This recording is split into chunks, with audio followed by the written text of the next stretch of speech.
طالبات، میرا نام ڈاکٹر عفت ذکیہ، صدر شعبہ اردو اسماعیل نیشنل مہیلا پی جی کالج میرٹھ۔ ہمارے آج کے ٹاپک کا عنوان ہے میر انیس کا مرثیہ، نمک خوان تکلم ہے فصاحت میری۔ اس کی تشریح۔ مرثیہ اردو ادب میں مرثیہ اس صنف سخن کو کہتے ہیں جس میں کسی مرنے والے کے اوصاف بیان کیے جائیں اور اس کی موت پر رنج و غم کا اظہار کیا جائے، لیکن واقعہ کربلا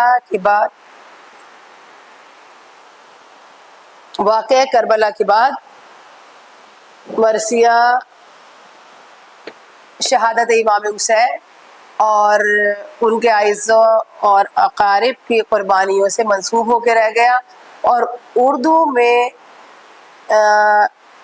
مرثیہ باقاعدہ جو ہے امام حسین اور ان کی شہادت سے متعلق ہو کے رہ گیا، جبکہ مرثیہ کسی بھی مرنے والے کی شہادت پر یا اس کے انتقال پر، اس کی وفات پر اظہار رنج و غم کا ایک ذریعہ ہے، جس میں مرنے والے کی خوبیاں بیان ہوتی ہیں اور اس کے سانحہ ارتحال پر رنج و غم کا اظہار کیا جاتا ہے۔ لیکن یہ صنف واقعہ کربلا سے مخصوص ہو کے رہ گئی، اور آج دور حاضر میں مرثیے کا جب نام لیا جاتا ہے تو تصور انسان کا کہاں واقعہ کربلا کی طرف جاتا ہے۔ اس صنف کو ابتداً اس کی کوئی حیت نہیں تھی، کسی بھی صنف کی حیت میں مرثیہ تصنیف کر دیا جاتا تھا، کبھی قصیدے کی حیت پر، کبھی مثنوی کی حیت پر۔ ابتدائی مرثیے جب ہم دیکھیں گے تو ہمیں یہی نظر آئے گا، کبھی مخمس کی حیت پر، کبھی مسمن کی حیت پر ہمیں مرثیے یعنی واقعہ کربلا جو ہے وہ ہمیں ان اصناف میں نظر آتا ہے۔ لیکن سودا نے مسدس کی حیت کو مرثیے کے لیے مخصوص کر کے اسے ایک جاودانی حیثیت عطا کی۔ اس کے بعد خلیق و ضمیر کا دور آیا، جنہوں نے مرثیے کے اجزائے ترکیبی مرتب کیے، اور اگلی نسل میں جب مرثیہ انیس و دبیر تک آیا، بے انتہا مرثیے کے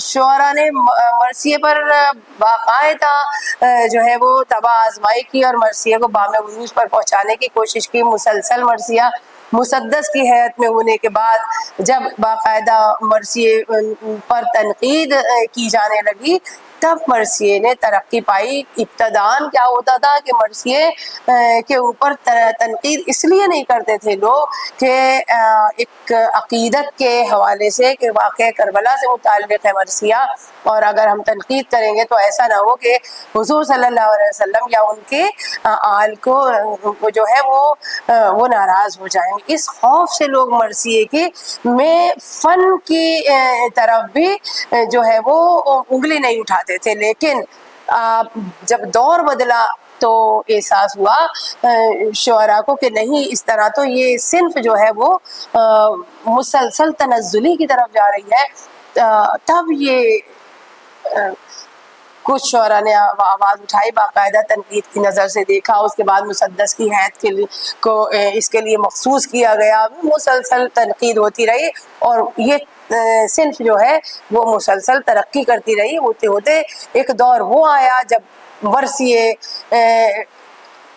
کے افق کے اوپر انیس و دبیر جیسے شعراء جلوہ فگن نظر آئے، جنہوں نے مرثیے کی صنف کو بام عروج پر پہنچا دیا، ایسا عروج عطا فرمایا کہ جہاں کے بعد بلندیوں کے راستے ہی ختم ہو جاتے ہیں، اتنی بلندیوں پر پہنچا دیا کہ اس کے بعد بلندیوں کے راستے ہی بند ہو کے رہ گئے۔ تو ان شعراء کی قربانیوں کو اور ان کے حوصلوں کو ادب کبھی بھی فراموش نہیں کر سکتا۔ اجزائے ترکیبی مرثیے کے اجزائے ترکیبی، جب مرثیے پہ تنقید ہونے لگی تو مرثیے کے باقاعدہ اجزائے ترکیبی مرتب کیے گئے، جس کے حوالے سے مرثیہ تصنیف کیا جانے لگا۔ تو اس کے اجزائے ترکیبی میں اگر ہم دیکھیں تو 8 اجزائے ترکیبی ہیں، جس میں جو ہے پہلے نمبر پہ چہرہ ہے، پھر سراپا ہے، پھر رخصت ہے، آمد ہے، رجز ہے، رزم ہے یعنی جنگ، اس کے بعد شہادت اور اس کے بعد بین۔ اسی تسلسل سے مرثیہ چلتا ہے۔ انہی تمام اجزائے ترکیبی کے حوالے سے مسلسل مرثیہ جو ہے وہ آگے بڑھتا ہے۔ ایک فنکار اسی فریم کے اندر مرثیے کو جو ہے وہ تحریر کرتا ہے، تبھی وہ ایک کامیاب مرثیہ نگار کہلاتا ہے۔ چہرہ، تمہید، یہ فن کا اظہار جب کرتا ہے مرثیہ نگار تو چہرے کے اندر ہی کر سکتا ہے، کیونکہ مرثیہ ایک تاریخی واقعہ ہوتا ہے۔ تاریخ میں شاعر کو جو ہے وہ اپنی طرف سے کچھ بھی اضافہ اور کمی کرنے کی گنجائش نہیں ہوتی۔ مرثیہ تاریخ کو من و ان بیان کرنا ہوتا ہے۔ اگر وہ تاریخ اپنے ہاتھ میں لیتا ہے تو فن پارہ جو ہے وہ باقاعدہ معیوب ہو جاتا ہے۔ اس لیے اگر فنکار کو اپنے فن کا مظاہرہ کرنا ہے تو وہ یہ ابتدائی جو حصہ ہے چہرہ، اس کے اندر وہ بیان کر سکتا ہے۔ چہرے کے اندر ابتدائی اس میں شاعر موضوع کے آغاز کے حوالے سے کسی بھی عنوان سے کبھی موسم کا ذکر کر سکتا ہے، حمد کر سکتا ہے، اللہ کی تعریف سے شروع کر سکتا ہے، نعت کے بند اس کے اندر شامل کر سکتا ہے، منقبت اس میں شامل ہو سکتی ہے۔ یہ منظر نگاری کا جو بہت بڑا کینوس ہے وہ سب اسی حصے میں آتا ہے۔ یہاں اپنی شاعرانہ عظمت یا فن جو ہے وہ اس حصے میں آتا ہے، جہاں فن کا مظاہرہ کرنے کے لیے شاعر کو بس گنجائش اگر مرثیہ نگار کو ہوتی ہے تو وہ اسی حصے میں ہوتی ہے۔ وہ یہیں کے اوپر اپنے فن کے جوہر دکھا سکتا ہے، باقی تمام معاملات جو ہے وہ تاریخ کے ہوتے ہیں، وہ اس کے بعد سے وہ جو ہے وہ بندھ جاتا ہے ایک طرح سے۔ اگلا ہے سراپا۔ اس حصے میں مرثیہ نگار کا مرثیے کے ہیرو کے سراپے، اس کی شکل صورت، اس کا اخلاق عادات، اس کی روحانی، اس کا حسن و جمال اور اس کی بہادری کا ذکر کرتا ہے۔ مثلاً امام حسین کے حال کا مرثیہ ہے تو مرثیہ نگار امام حسین کے حسن، ان کے جمال، ان کا انداز، ان کے اطوار اور ان کے اخلاق عادات، یہ تمام چیزیں اور ان کا مرتبہ، ان کا جو مرتبہ اور جو ہے وہ ان تمام کا ذکر جو ہے وہ اس حصے کے اندر کرتا ہے۔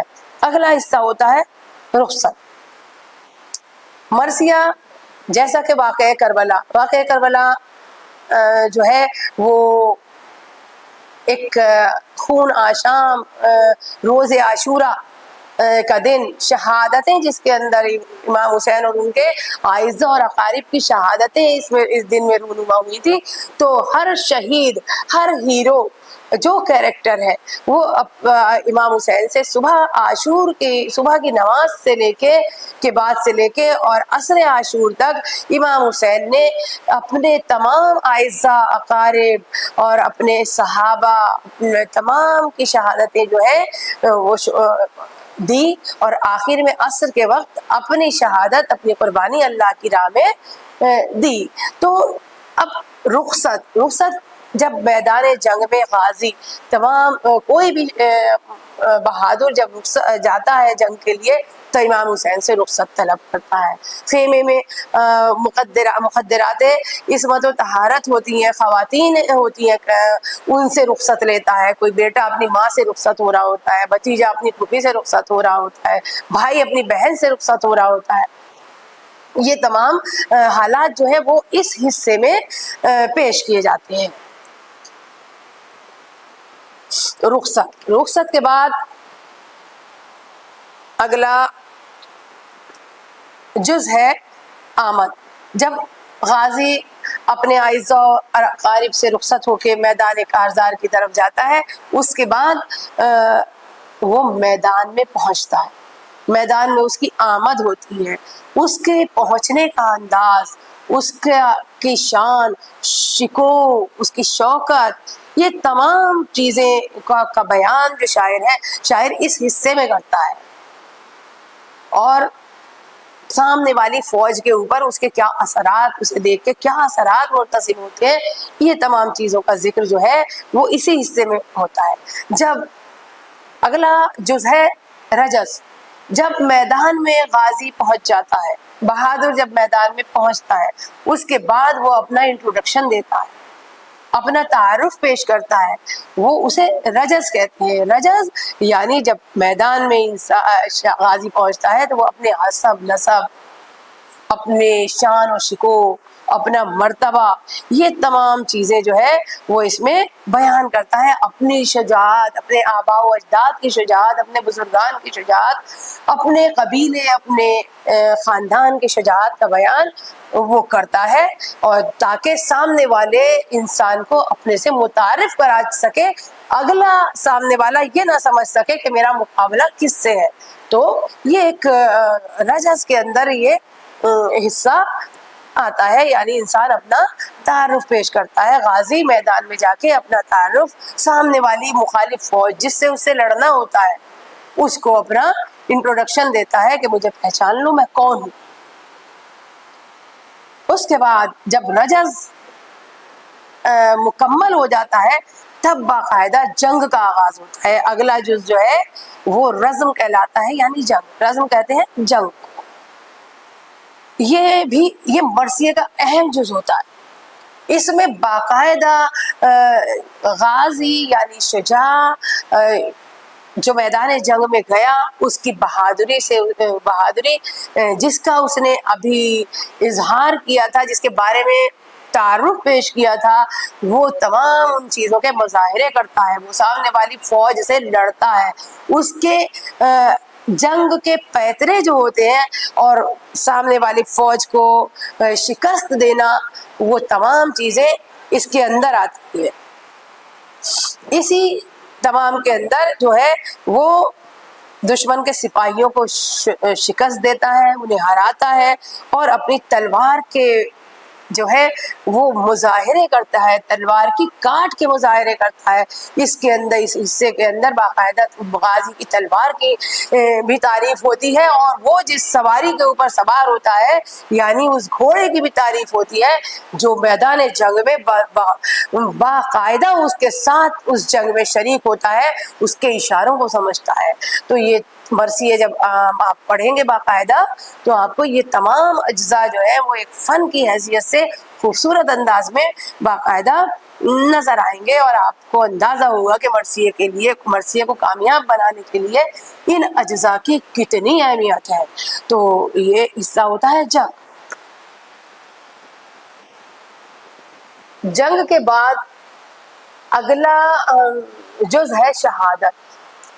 جب غازی لڑتے لڑتے ایک اکیلا بہادر پوری فوج کا مقابلہ کرتا ہے، اور لڑتے لڑتے ایک وقت وہ آتا ہے، کیونکہ شہدائے کربلا جو ہے وہ 3 دن کے بھوکے اور پیاسے تھے، اس لیے انہوں نے جنگ کس عالم میں کی ہوگی، جن کے اوپر پیاس کی شدت بھی رہی ہوگی، تو اور اس کے بعد انہوں نے باقاعدہ پشتوں کے پشتے لگا دیے، لاشوں کے ڈھیر لگا دیے۔ یہ تمام ان کی ہمت تھی، کیونکہ ان کا تعلق جس خاندان سے تھا، جس قبیلے سے تھا، جو حسب نسب ان کا تھا، وہ انہیں کو زیب دیتا تھا، ان کے علاوہ کسی کو زیب نہیں دیتا تھا۔ خاندان بنی ہاشم عرب کے تمام خاندانوں میں سب سے بڑا خاندان قبیلہ بنی ہاشم، اس خاندان کا اگر کوئی مرد، اس میں شجاعت پھوٹ پھوٹ کے بھری ہوئی تھی، اور سب سے بڑی بات یہ تھی جب انسان حق کے راستے میں ہوتا ہے تو پروردگار بھی اس کی مدد کرتا ہے۔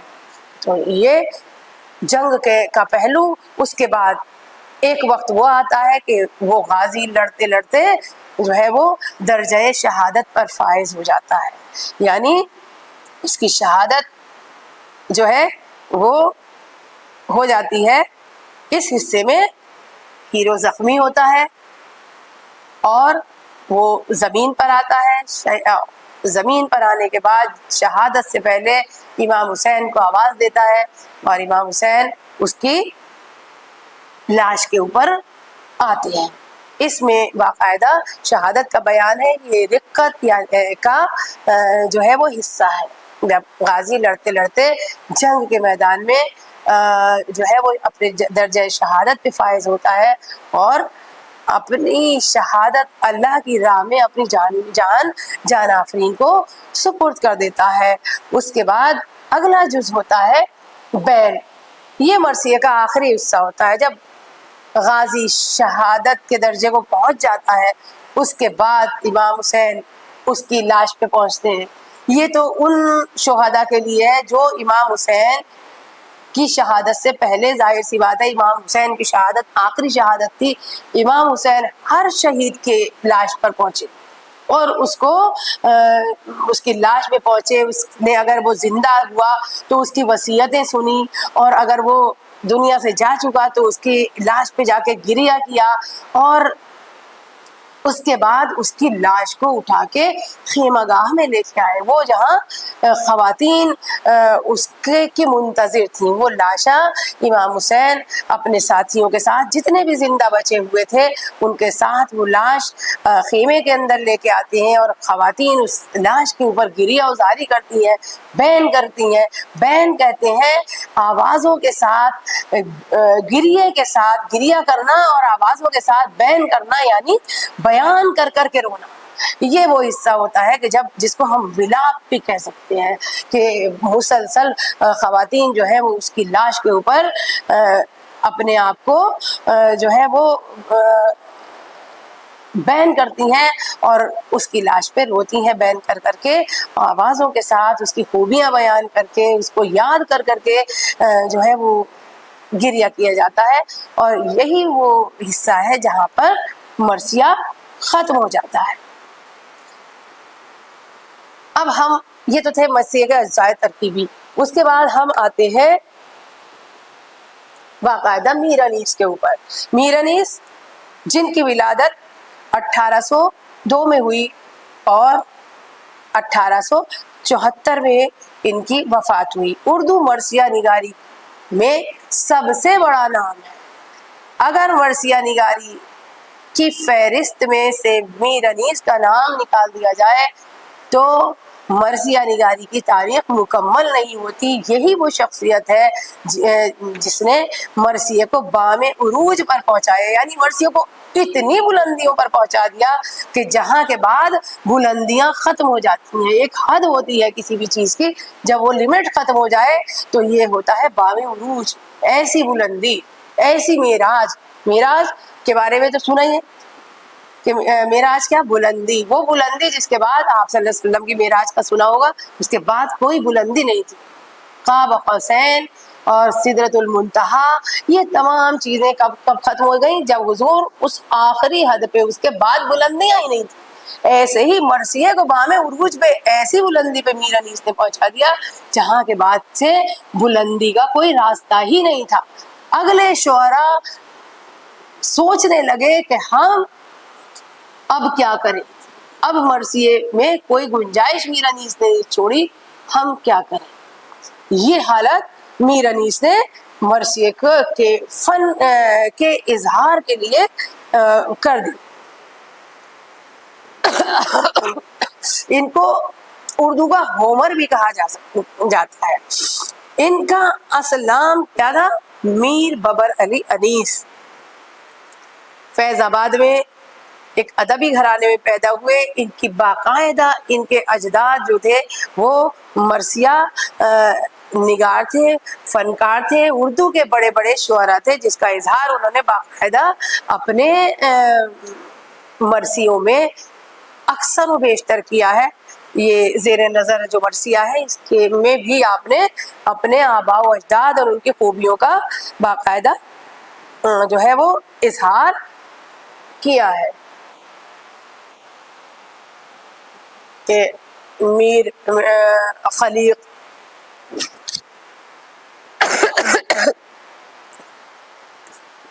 جو ہے وہ مرثیے کے اجزائے ترکیبی ضمیر کے ساتھ جنہوں نے ترتیب دی اور مرثیے کو عروج پہ پہنچایا.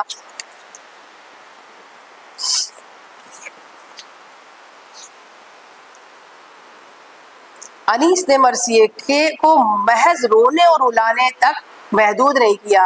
ابتداً میں نے بتایا تھا کہ کیا تھا کہ مرثیے کو صرف واقعہ کربلا کے بیان اور اس کے اظہار کا ذریعہ بنایا ہوا تھا. فن کی طرف کوئی نظر نہیں تھی.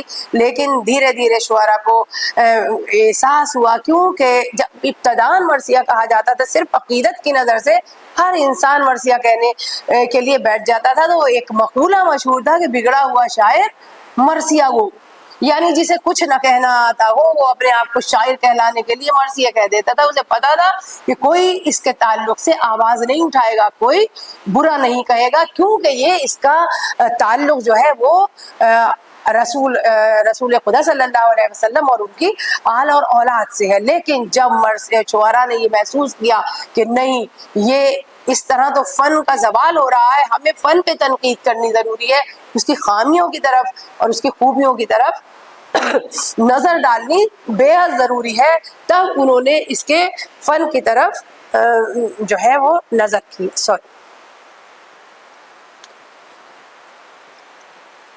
اس طرح جو ہے مرثیہ باب عروج پر پہنچتا ہے. تو مرثیہ نگاری کا عروج اور دھیرے دھیرے ہوتے ہوتے مرثیہ نگاری جو ہے اپنے بلندی کی طرف پہنچتی ہے اور اس تنقید اور خوبیاں اور خامیوں کی طرف روشنی ڈالنے سے ہوا یہ کہ مرثیہ نگاری کو ایک اعلیٰ فکر کا شاعر، بہت سارے شاعر میسر ہوئے جن میں میر انیس کا مقام و مرتبہ سب سے بلند و بالا ہے، جنہوں نے اس صنف کو صرف رونے دھونے تک محدود نہیں کیا بلکہ اس کے اندر فن اور فنکاری اور خوبیاں کی بھی نشاندہی کی، باقاعدہ منظر نگاری کے ذریعے اور واقعہ نگاری کے ذریعے، جذبات نگاری، یہ تمام چیزیں جو ہے وہ مرثیے کے اندر شامل ہونے لگی. زبان اور بیان پر قدرت، میر انیس کو زبان پر غیر معمولی دسترس حاصل تھی، یعنی کمانڈ حاصل تھی. ان کے ہاں جو زبان و بیان کی خوبیاں ہی انہوں نے انہیں ایک بڑا شاعر بنایا. ایک ہی منظر یا ایک ہی کیفیت کو ہزار انداز میں، کئی انداز میں میر انیس نے باندھنے کی کوشش کی ہے. تشبیہات و استعارات کا جا بجا اتنا خوبصورت استعمال کیا ہے کہ ایسا لگتا ہی نہیں تھا کہ صنعتوں کو، تشبیہات کو، استعارات کو جو ہے یہاں شامل کیا گیا، بلکہ ایسا لگتا تھا کہ جیسے خود بخود یہ چیز شامل ہو گئی ہے. فصاحت و بلاغت کا بیان اگر ہم دیکھیں تو ہمیں یہ تمام معیار جو ہے میر انیس کے مرثیوں میں نظر آتے ہیں. اس کے بعد منظر نگاری، رزم نگاری. منظر نگاری کا ایسا خوبصورت انداز ہمیں میر انیس کے مرثیوں میں ملتا ہے کہ جو ہمیں کسی دوسرے شاعر کے ہاں نہیں ملتا. رزم نگاری، جنگ کا ایسا منظرنامہ پیش کیا ہے میر انیس نے کہ قاری ایسا محسوس کرتا ہے کہ میں اس واقعے کو پڑھ نہیں رہا ہوں، سن نہیں رہا ہوں، بلکہ میں اپنی آنکھوں سے اس منظر کو دیکھ رہا ہوں. یہ انداز بیان کسی فنکار کے فن پر ہی منحصر ہے کہ وہ اپنے فن پارے کو کس انداز میں پیش کرتا ہے. تو منظر نگاری میں میر انیس کا ثانی کوئی ملتا نہیں ہے.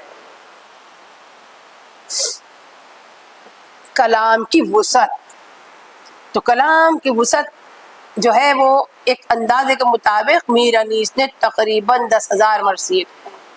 کیا فکر ہوگی، مرثیہ 150 بند، 200 بند، 250 بند اور اس سے بھی زیادہ. تو آپ سوچیں کہ 250 بند کے اگر 150 بند کے ہی ہم مان لیں یا 200 بند کا ہی ایوریج نکال لیں تو 10,000 مرثیے کہنا. اور بہت سارے مرثیے ایسے ہیں میر انیس کے جو پبلشڈ ہوئے، لیکن بہت سارے ایسے مرثیے ہیں جو چھپے بھی نہیں ہیں، آج بھی نہیں چھپے. غیر مطبوعہ مراثی کی ایک فہرست ہے میر انیس کے مرثیوں کی جو دیکھی جا سکتی ہے باقاعدہ.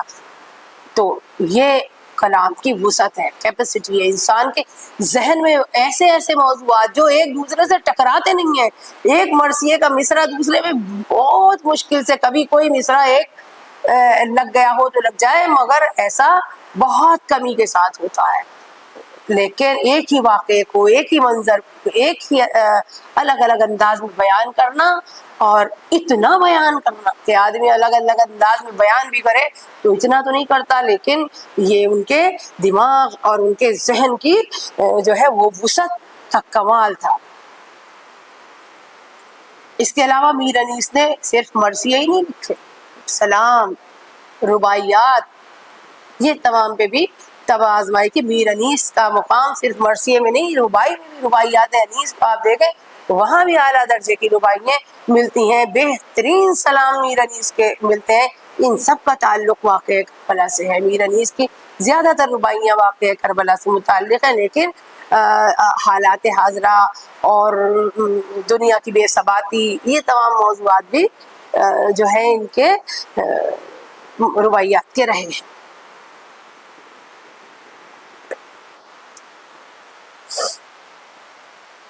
تہذیبی عکاسی، تہذیب کی عکاسی بھی ہمیں باقاعدہ اس امیر انیس کے مرثیوں کو دیکھیں تو آپ دیکھیں رشتوں کا تقدس اور تہذیب، معاشرت، آپ اس دور کی تمام لکھنؤ کی باقاعدہ تہذیب کو ہم واقعہ کربلا کے آئینے میں دیکھ سکتے ہیں. اس مہذب معاشرہ اور اس کا تعلق جوڑنا واقعہ کربلا سے، یہ میر انیس کا کمال تھا. سب سے بڑی بات تو یہ ہے کہ واقعہ کربلا رونما ہوا سرزمین عرب پر، لیکن میر انیس نے اس انداز میں پیش کیا کہ یہاں کہ سماج و معاشرت جو ہے وہ ہمیں باقاعدہ اس کے اندر نظر آتی ہے. ہندوستانی تہذیب و معاشرت جو ہے وہ ہمیں مرثیے کے اندر محسوس ہوتی ہے، اور واقعہ کربلا کو ہندوستانی تہذیب و معاشرت کے ساتھ پیش کرنا یہ میر انیس کی فنکاری تھی. اب ہم باقاعدہ اپنے متن کی طرف آتے ہیں.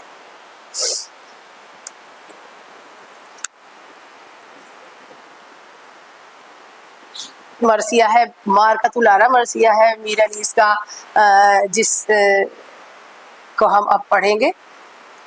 ملاحظہ فرمائیں، نمک خوان تکلم ہے فصاحت میری، نعت کے بند ہے سن سن کے بلاغت میری، رنگ اڑتے ہیں وہ رنگی ہے عبارت میری، شور جس کا ہے وہ دریا ہے طبیعت میری، عمر گزری ہے اسی دشت کی سیاہی میں، پانچویں پشت ہے شبیر کی مداحی.